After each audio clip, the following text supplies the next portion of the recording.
iniciamos la ficha 19, la cosmovisión en la vida cotidiana. Antes de iniciarla tenemos que decir que este es uno de los aspectos más importantes de la vida humana, que es lo que hace el hombre cada día en sus actividades que pudiéramos considerar normales, y que es uno de los aspectos que ahora se empieza a tratar en las últimas décadas, porque en un tiempo la historia estuvo enfocada principalmente a todo lo que se juzgaban hechos irrepetibles, hechos grandiosos, hechos que transformaban la marcha de los acontecimientos históricos, sin pensar que la verdadera historia del hombre es la que transcurre con la acción cotidiana, con la acción normal, con la repetición de los acontecimientos y obviamente con la interrupción de esta normalidad para dar paso a situaciones diferentes.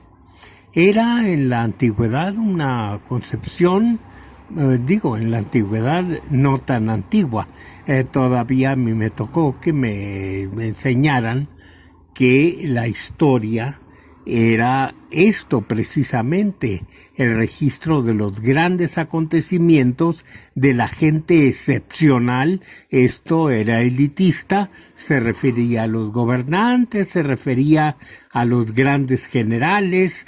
Los hechos históricos verdaderos eran las grandes batallas, sin considerar para nada, como les digo, la vida normal, la vida de la gente común y corriente, que es la que realmente importa en el desarrollo de la humanidad. Y esto cambió a través de los trabajos, por medio de los trabajos de la Escuela de los Anales, que empezó a ver que era muy importante esta historia precisamente de lo cotidiano. Grandes obras se hicieron a partir de ese momento. Quiero señalar nada más un caso italiano. De Ginsburg es el autor, y lo señalo por recomendándoles la obra que se llama El queso y los gusanos.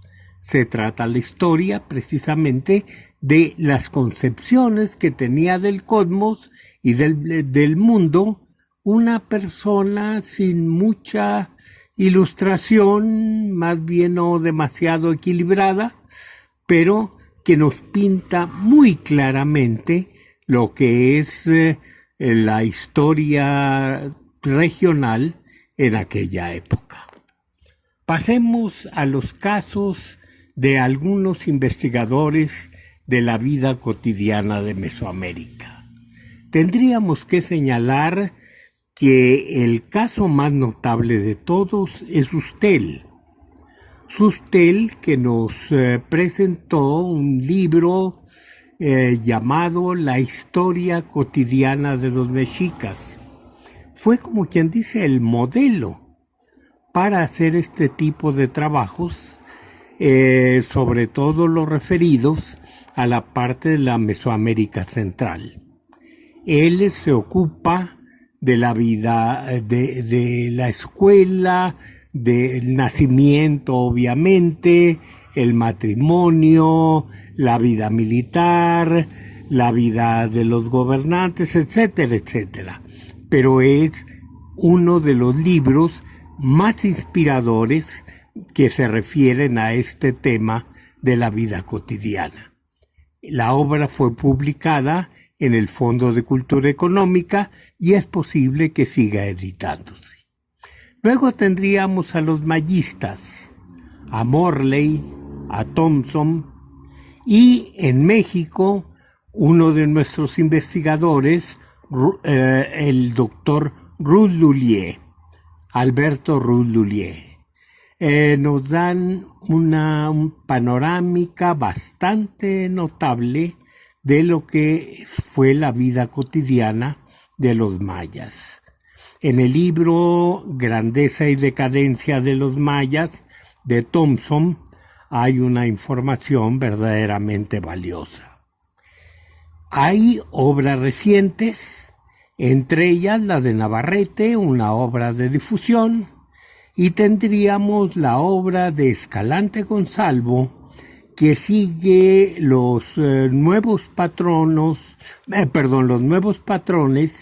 dictados en el Colegio de México, en una obra general, grande, dedicada a este tema y dirigida precisamente por una investigadora muy notable del colegio, Pilar Gonzalvo, que es madre precisamente de Escalante Gonzalvo. Vamos a ver, primero que nada, en sentido mesoamericano de la vida. Tendríamos que ver necesariamente que es una vida que está dirigida precisamente al disfrute, pero un disfrute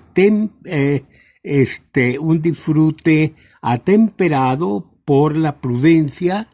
Esto lo vemos principalmente en el libro sexto, en donde se recogen los consejos que se les dan a los hijos.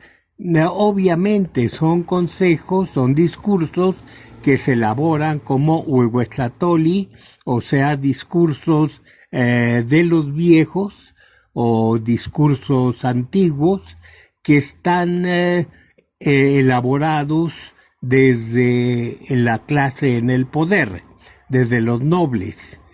Tienen una información bastante valiosa, como esta que señalo aquí, en 2 láminas del Códice Florentino. Si pasamos ahora al texto que se ve en esas láminas, dice: y ahora que te instruyes, que ya miras, así es aquí. No hay contento, no hay alegría, hay tormento, hay dolor, hay aflicción, porque aquí salen el tormento apostemado, el escozor. Dificultosa es la tierra, lugar de lloros, lugar de penas. Son sentidos el dolor, la angustia, y permanece deslizándose el viento frío, helado.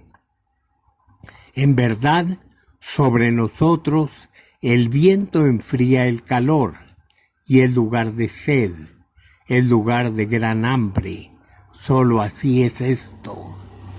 Es una visión de entrada pesimista, pero como ustedes verán enseguida, es simplemente la entrada, porque después se empieza a decir que por muy triste que sea la situación, es suficientemente valiosa como para conservar la vida, como para que nadie pretenda quitarse esta vida que, pese a sus tristezas, es vivible, es costeable. Oye bien, hija mía, niña mía, no es un lugar agradable la tierra, no hay contento, no hay alegría. Se dice que solo hay alegría con cansancio, alegría con aflicción sobre la tierra. Así lo andan diciendo los viejos.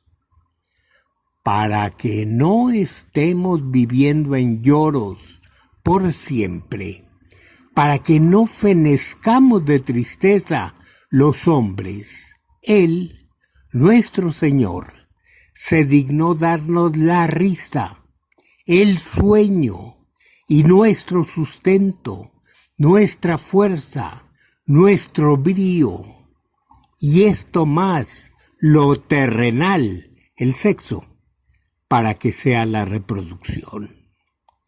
Todo esto embriaga la vida sobre la tierra para que nadie ande llorando. Y aunque así sea esto, aunque así estén en verdad las cosas sobre la tierra, ¿acaso así es oído? ¿Acaso así es temido? ¿Acaso así se vive entre llantos? Porque se vive sobre la tierra, se hacen gobernantes, se hacen tlaxtoque, se hacen nobles, se hacen águilas, se hacen jaguares. ¿Y quién anda solamente diciendo que así son las cosas sobre la tierra? ¿Quién solamente está intentando darse muerte? Porque hay producción, hay creación de vida, hay construcción, hay trabajo, ya hay búsqueda de mujeres, hay matrimonio, se adquieren maridos, se casan los jóvenes. Como ustedes ven, se debe entender todo esto como lo que es un discurso hecho a una niña noble. Pero de todos modos, aunque sea tan elitista, tenemos que pensar que si bien el mundo es un ámbito bastante negativo, bastante triste, tiene lo que se considera fuente de felicidad. Repito, es la risa, el sueño, la alimentación, nuestra fuerza, nuestro brío, el sexo, y tenemos también que con todo esto hay producción, hay construcción, hay trabajo, hay vida conyugal, o sea, tiene sus grandes beneficios estar vivo en esta tierra. Pasamos después de esto a lo que es hoy. Vamos a ver qué es lo que pasa en Guatemala entre los subutiles según lo recogió un investigador Mendelssohn. ¿Qué es lo que recogió Mendelssohn? Este texto que dice: somos las flores de este mundo. Cuando niños somos fuertes capullos, cerrados. Luego crecemos y nos abrimos, cada uno de acuerdo con su suerte y su comida y su vida, y más tarde nos caemos a pedazos y regresamos a Jesucristo. Estamos aquí para gozar de la vida, como las flores, para gozar del azúcar y de las cosas dulces, de las mujeres y de las fiestas, y luego fallecemos súbitamente en la tarde. Sí, somos las flores de este mundo. Bueno, también tendríamos que considerar que es un texto que ya surge bajo una evangelización cristiana, y también que es un texto machista. Se está hablando del gozo de las mujeres. Pero en fin, vean ustedes que no difiere mucho en cuanto a lo que se pretende en la vida, tanto en la antigüedad como en el presente, es precisamente, dentro de todos los problemas, disfrutar hasta donde sea posible de los beneficios que aquí podemos obtener. Continuamos con la ficha 19, lámina 8. En esta lámina vamos a ver otro de los aspectos muy importantes de la vida humana.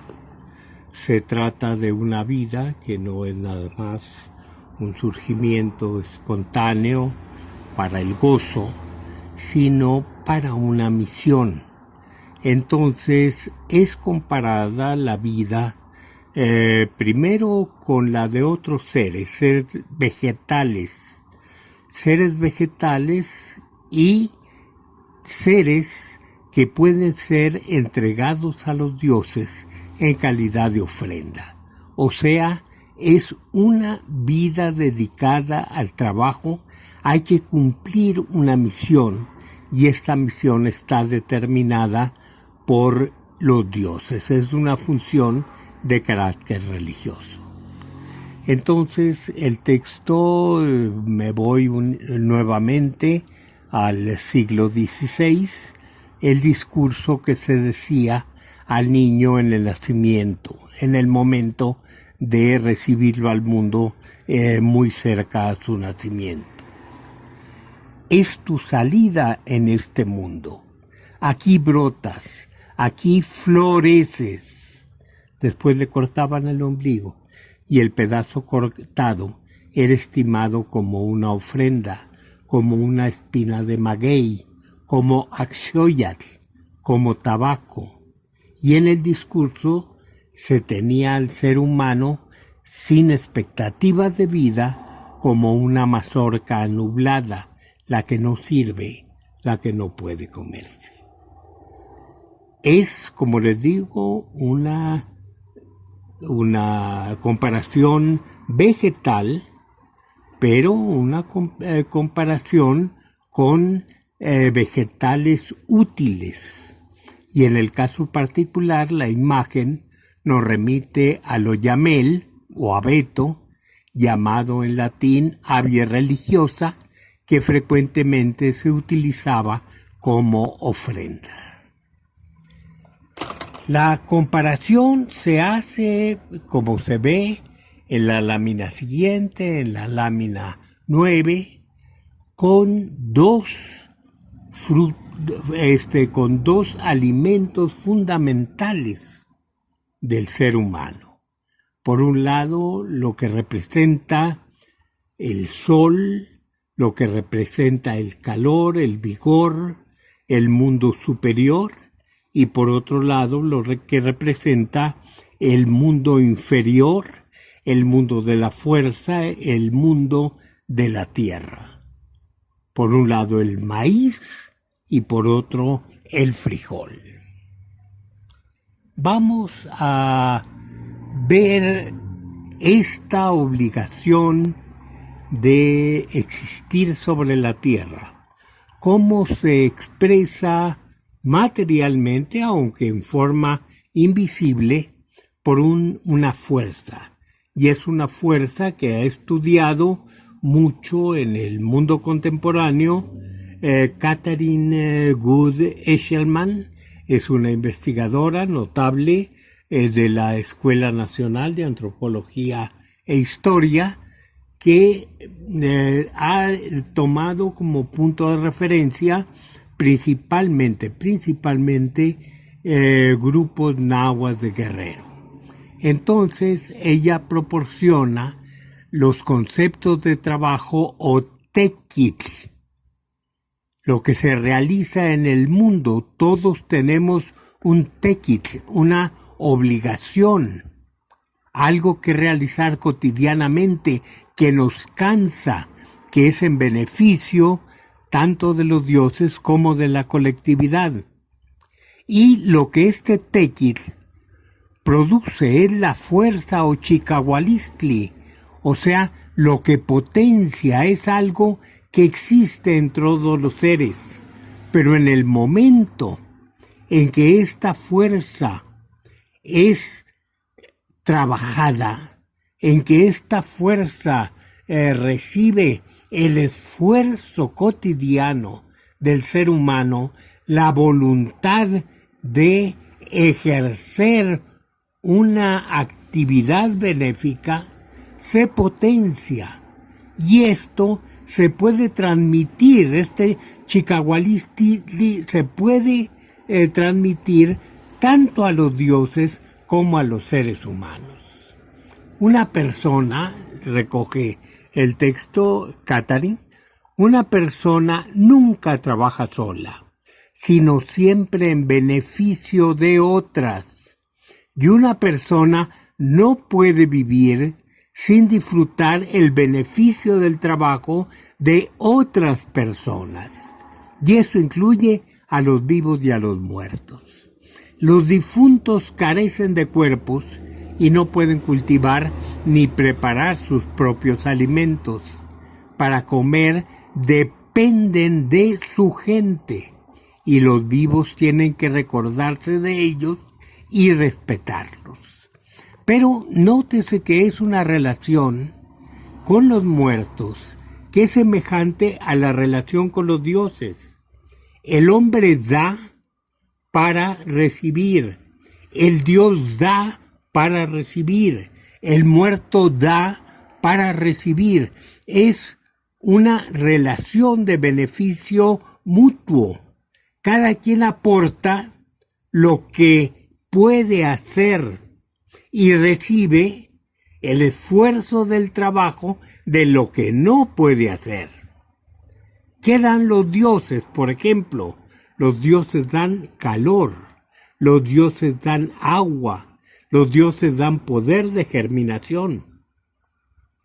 ¿Qué es lo que dan los muertos? Los muertos contribuyen precisamente con los dioses para conducir el agua, para conducir todos los meteoros, para alejar los meteoros nocivos, para producir los brotes de las plantas.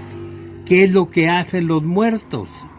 Perdón, los vivos. Los vivos trabajan la tierra, o sea, cada quien trabaja en su campo. Y de esta relación hay un intercambio de chicahualistli, pero es un chicahualistli ya materializado en cosas que contienen esta fuerza y que van a ser entregadas al otro. Por ejemplo, los dioses entregan esto materializado en calor, en agua. Los hombres tienen que entregar esto materializado también en ofrendas destinadas a los dioses.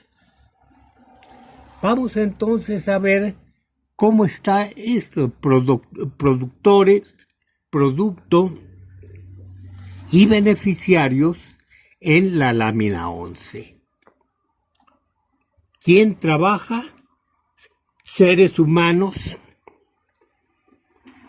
dioses, muertos y en ocasiones otros seres que permiten que el trabajo sea viable, el trabajo del hombre. Me estoy refiriendo, vamos a poner un caso, me estoy refiriendo a los animales que dañan las cosechas. Se supone que ellos, como habitantes de un territorio, también tienen derecho a aprovecharse de lo que produce ese territorio. Pero en este caso puede llegarse a un justo medio de decir, yo te permito que penetres a trabajar en mi territorio, pero déjame también vivir a partir de una parte de tu trabajo de la que yo pueda aprovecharme. Y entonces se llega a ese pacto y obviamente hay una merma en la producción, pero la merma, si se establece bien el pacto, es una merma moderada. ¿Qué pasa con el producto?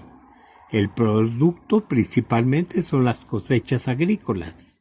En general, cualquier trabajo humano, cualquier resultado del trabajo humano. Entre ellos tenemos que decir que la oración es un trabajo humano. La danza ritual es un trabajo humano. La penitencia es un trabajo humano. Y esta fuerza se transmite porque se pone en circulación en el ecúmeno o se dirige al anecúmeno. ¿Quiénes son beneficiarios?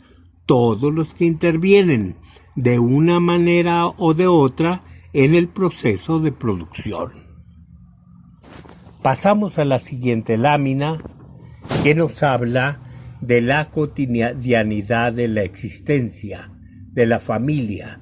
Volvemos a una lámina muy conocida, la número 13 en este caso, en esta serie que llevamos, del Códice Mendocino. en donde se ve cuando se establece una familia, considerando, como lo hemos dicho en varias ocasiones, que en la pareja humana es la base, se considera que es la base de la humanidad misma. No es el individuo, es el individuo, pero relacionado conyugalmente. Esto nos lleva a una concepción muy distinta de individuo. Lo conyugal, por un lado, y luego, más allá de lo conyugal, precisamente el ámbito laboral. Como habíamos visto, como dijo Catherine Good, no hay trabajo que se relacione solo o solo en función de las necesidades de un individuo. Siempre se debe pensar en la colectividad. El hombre no puede ser concebido fuera de una colectividad. Pasamos nada más como muestras de uniones conyugales. Tenemos aquí dos casos, un caso reciente a la izquierda, reciente me refiero a fines del siglo pasado, Sinacantán, una fotografía de una fotógrafa excelente, Flor Garduño, un matrimonio sinacanteco. Y luego nos vamos muchos años hacia atrás a una pareja tepehua de una fotografía de Carl Lumholtz, este incansable viajero de todo lo que fue la cordillera occidental, la sierra occidental, la Sierra Madre Occidental de México y otros muchos lugares. Vemos la diferencia entre grupos chichimecas, por un lado, que viven de la caza. Fíjense ustedes cómo en esta lámina 15, en el recuadro de arriba a la izquierda, se hace hincapié de cómo se cargan a los hijos. No se utilizan cunas. Esto se repite constantemente en las fuentes documentales. En vez de cunas, se utilizan los chitacli, o sea, canastos, que son los mismos canastos que se usan para recoger las piezas de caza, porque son pueblos cazadores. Cuando se llegaba a un descanso, simplemente este chitacli se colgaba de las ramas de un árbol y el niño quedaba meciéndose como si estuviera en una cuna. Precisamente en el caso de los chichimecas aculhuas, se marca en las fuentes documentales que cuando ya empezaron a dedicarse a la agricultura, se empezaron a dejar los chitaclis para usar cunas, cozoctli, como cualquier otro de los pueblos agricultores de la región. Y en la lámina, en la fotografía de la derecha, tenemos un pueblo de agricultores, aunque aquí están representados en actividades cinegéticas con un fusil, pero son pueblos mayas que se dedican en la selva a la recolección, a la caza, pero principalmente a la agricultura. Ya tienen una vida totalmente diferente. Continuamos, ficha 19, lámina 16. Tenemos aquí fotografías relativas a Tepoztlán y una fotografía de Pedro Carrasco. Se refiere la lámina al tipo de familia existente tanto en la antigüedad como en el presente. Hay dos formas fundamentales: la familia nuclear y la familia extensa. Por familia nuclear vamos a entender aquellas familias compuestas por padre, madre, hijos, posiblemente una generación anterior, algún abuelo, posiblemente una generación más reciente, algún nieto, algunos nietos, pero fundamentalmente el peso de la familia estriba en la madre y en el padre. Pero no es la única forma de organizarse. Las familias se organizan en función de cuáles son las actividades domésticas que son básicas para el sustento de aquel conjunto. Entonces, así como hay familias simples, nucleares, nos vamos a encontrar con familias extensas. Y aquí tendríamos también el padre, la madre, pero después tenemos los hijos ya casados, que pertenecen a la misma familia, no se independizan, y con sus hijos. Entonces, tenemos ya un grupo más extenso con la dirección del abuelo y la abuela, que son propiamente los que coordinan el trabajo de todos los demás. Vamos a suponer que estemos tratando de la familia de un agricultor. Bueno, el agricultor sale al campo, tiene su milpa. La mujer obviamente es la que prepara desde la casa toda la posibilidad del sustento del agricultor. Le prepara su comida desde que sale temprano, se encarga del cuidado de los hijos, se encarga obviamente de la dirección de los hijos. Entonces, basta la familia nuclear. Pero si se trata, vamos a suponer, de un grupo de comerciantes, entonces tendríamos que mientras uno de los hijos atiende el centro de venta y compra, otros están en el exterior, viajando. ¿Viajando para qué? Para traer productos del exterior o para llevar productos que se venden en el exterior. Entonces, no pueden estar todos coordinados, sin coordinarse, ejerciendo estas actividades, y todas estas actividades son necesarias para que marche el comercio. Ante esta situación de familias extensas y familias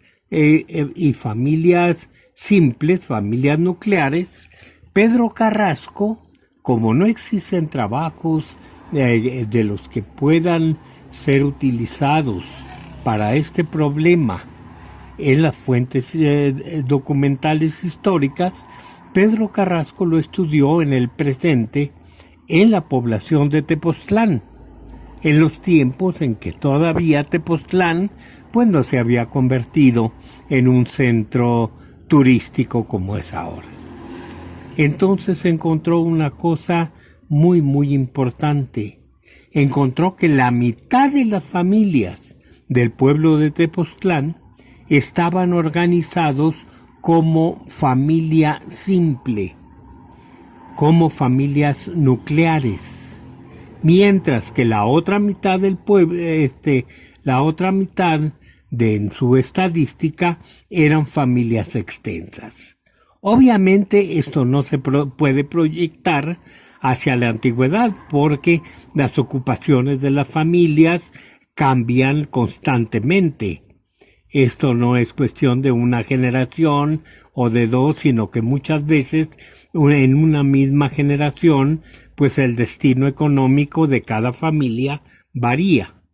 Pero de todos modos nos da una muy buena idea de cómo existen sin ningún problema dos tipos de familia en la sociedad indígena.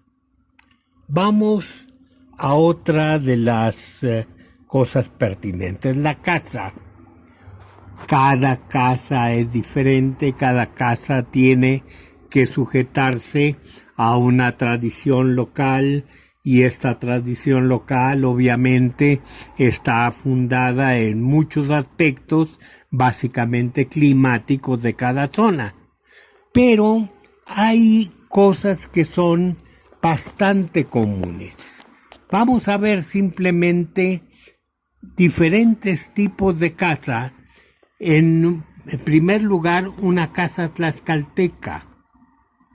Tenemos una casa pequeña, vinculada a un lugar donde se cultiva muy cerca una especie de labor de jardinería, que no es propiamente la milpa, sino que es algo más cercano a la familia. Tendríamos después la casa tarasca, también con este sentido, y tendríamos arriba un conjunto muy diferente, un conjunto de una gran urbe, en el caso particular en Teotihuacán. ¿Qué es lo que pasaba en Teotihuacán? Pues es otra forma totalmente de vida. No es que no existieran estas casas pequeñas, las había en un número considerable, pero en el centro de la ciudad principalmente existían grandes aglomeraciones. No era la vida tan cómoda como podemos suponer, porque en un terreno limitado vivían muchas familias, posiblemente emparentadas entre sí, pero al mismo tiempo son muchas familias encerradas en lo que pudiéramos denominar una manzana construida que no tiene ventanas hacia el exterior. Es una vida muy interna, muy interna. Dentro hay plazas, en el sentido de un patio donde se puede congregar la gente. Hay templo dentro de la manzana, hay cuartos, hay talleres de trabajo. Entonces los hombres vivían muy en su casa, muy dedicados a sus actividades cotidianas, pero en el domicilio en el que existía un grado mayor de aglomeración, y que salían al exterior, a la ciudad, en el centro de donde vivían, salían a otro tipo de actividades religiosas, pero actos mayores, actividades administrativas, lo relacionado con el gobierno, algunas actividades recreativas que juntaban una buena cantidad de público, entre ellas el juego de pelota. Podían salir para procesiones religiosas, incluso fuera de la ciudad, etc. Pero son vidas totalmente distintas en un tipo de casas y en otras. Pasamos en la actualidad, pasamos a casas de la actualidad, donde vemos algunas cosas evidentemente necesarias. La cocina como en este caso toda una construcción hecha en forma física, en donde el fuego está dentro de, como les digo, de una cocina. Es una cocina fija, al lado de la cual la mujer está haciendo el nixtamal. A la derecha tenemos algo también que se presenta en todas las casas, el altar doméstico, donde se tienen a los patronos, patronos tanto del lugar como a los patronos domiciliarios. Luego tendríamos en la siguiente lámina los almacenes de maíz. También esto varía climáticamente. Por un lado tenemos los cuescomates, que son especies de ollas enormes, cerradas, construidas con barro y con paja. Son grandes depósitos cubiertos de paja para que no los perjudique no los perjudique la humedad, con poca ventilación pero existente, y en la parte de abajo una perforación para estar extrayendo el maíz más viejo, o sea, el que primero se depositó en la troje, mientras que por la parte de arriba se está alimentando con el maíz más nuevo. Por otro lado, a la derecha, tendríamos una construcción muy diferente. Aquí sí es una ventilación constante, mientras que en el cuescomate se depositan granos. En el sencali lo que se depositan son mazorcas. Pero como ven, la diferencia de climas hace que los depósitos sean totalmente diferentes. Partimos a otro elemento particular de la vida indígena, el temazcal, un lugar dedicado a la purificación del cuerpo. No es únicamente un acto de higiene, sino un acto que está encaminado a ritualmente tener la atención debida al cuerpo. Siempre dedicados estos temazcales a una divinidad en la antigüedad que era llamada nuestra abuela. En náhuatl sería Tosi. Son habitaciones muy pequeñas, muy cerradas, que tienen la característica de recibir agua, tener escapes del agua, un drenaje, y al mismo tiempo estar comunicadas con un lugar donde se enciende el fuego y este fuego va a convertir el agua en vapor. Ese vapor limpia totalmente el cuerpo. Se le añaden algunas plantas que se consideran benéficas y esto se practica ritualmente en todas aquellas mujeres en lo que se llama período perinatal, o sea, antes y después del nacimiento de la criatura. E incluso cuando la criatura no viene en una posición adecuada, no encaja bien la cabeza, como se dice, el enderezar desde el exterior a la criatura se hace precisamente dentro del temazcal. La cotidianidad de la existencia con relación a la edad y el sexo. Dejamos el desarrollo de esto para dentro de unos minutos. Vamos a cortar aquí para volver después a la ficha 23 a la lámina 23 de la ficha 19.